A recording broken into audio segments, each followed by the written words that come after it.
சமீபத்தில் ஒரு ஹிஸ்டாரிக்கல் ட்ராமாவாக வெளிவந்த ஹீரா மண்டி வெப் சீரிஸ் பற்றி தான் பார்க்க போகிறோம்.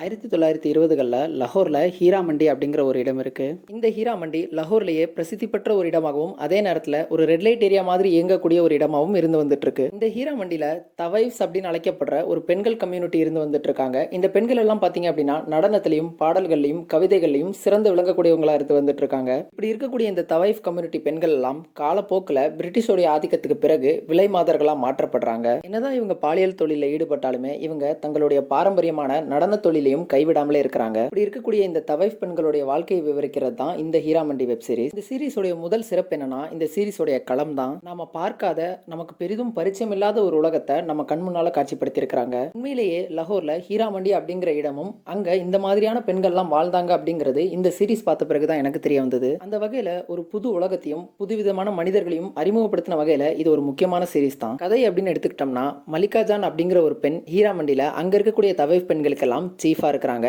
அதாவது அந்த ஹீரா மண்டிக்கே ராணியா இருக்கிறாங்க. இந்த ஹீரா மண்டியில ராணியா இருக்கிறதுக்கு ஒரு முக்கியமான அம்சம் இருக்கு. அது என்னன்னா அந்த ஹீரா மண்டியில ஷாஹி மஹல் அப்படின்னு ஒரு மண்டபம் இருக்கு.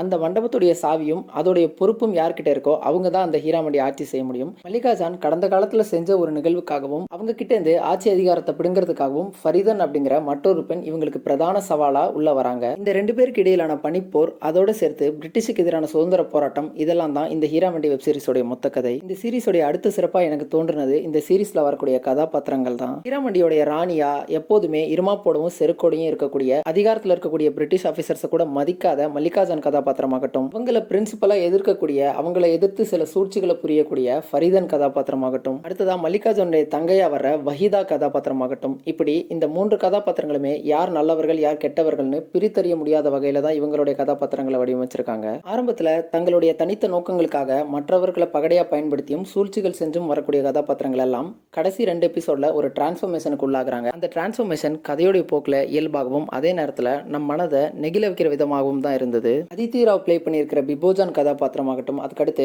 ஆலம் ஜெபா வர அந்த பொண்ணுடைய கதாபாத்திரம், ஃபத்தோ சத்தோன்ற அந்த 2 பெண்களுடைய கதாபாத்திரம், இப்படின்னு இந்த சீரிஸ்ல வர கதாபாத்திரங்கள் எல்லாம் முக்கியத்துவம் வாய்ந்ததாவே இருக்குது. இந்த பெண்கள் போக நவாபுடைய மகனாகவும் ஆலம் ஜெபோட லவ் இன்ட்ரெஸ்டா வர தாஜ்தாரோட கேரக்டரும் இன்ட்ரெஸ்டிங்காவே இருந்தது. பிரிட்டிஷை எதிர்க்கக்கூடிய ஆனா அதே நேரத்துல தவைஃப் பெண்களை வெறுக்கக்கூடிய ஒரு கதாபாத்திரமா இந்த தாஜ்தார் பல்லத்துடைய கதாபாத்திரத்தை வடிவமைச்சிருக்காங்க. இந்த கதாபாத்திரத்தோடைய க்ளோஷரும் இன்ட்ரெஸ்டிங்காவே இருந்தது. இந்த சீரிஸோடைய அடுத்த சிறப்பா இந்த சீரிஸோடைய வசனங்களை சொல்லலாம். எப்பயுமே தோல்வியின் பக்கமே நான் ஏன் நிக்கணும், எப்பயுமே தோக்குறது நானா மட்டுமே ஏன் இருக்கேன் அப்படின்னு ஒரு கதாபாத்திரம் கேட்கறதுக்கு சதுரங்கத்துல சிப்பாய்களோட வேலையே அதுதான், அவர்கள் எல்லாம் தியாகத்திற்காக தான் பயன்படுத்தப்படுறாங்க அப்படின்னு சொல்ற அந்த வசனமாகட்டும், ஹீரா மண்டி அப்படிங்கிறது ஒரு அழுக்கடைந்த பகுதி, நான் ஹீரா மண்டியவே இல்லாம ஆக்க போறேன் அப்படின்னு ஒரு நவாப் சொல்லுவாரு. இதுக்கு பதில் கொடுக்கிற விதத்துல உங்களை மாதிரி நவாபுகள் தான் ஹீரா மண்டியில் இருக்கக்கூடிய பெண்களை தேக சுகத்திற்காக பயன்படுத்திக்கிட்டீங்க, நீங்க தேக சுகத்திற்காக பயன்படுத்திக்கிட்ட அந்த பெண்களோட குழந்தைகள் தான் ஹீரா மண்டியில வளர்ந்து வந்துகிட்டு இருக்காங்க. அந்த பெண்கள் எல்லாம் நீங்க உங்களுடைய வீட்டுக்கு அழைச்சிருந்தீங்க அப்படின்னா ஹீரா மண்டின்ற ஒண்ணு எப்பவோ இல்லாம போயிருக்கும் அப்படின்னு ஒரு வசனம் வரும். இந்த வசனம் ரொம்ப பவர்ஃபுல்லாவே இருந்தது. இந்த மாதிரி பல வசனங்கள் படத்துல நல்லாவே இருந்தது. ஒரு சாதாரண மொமெண்ட்டை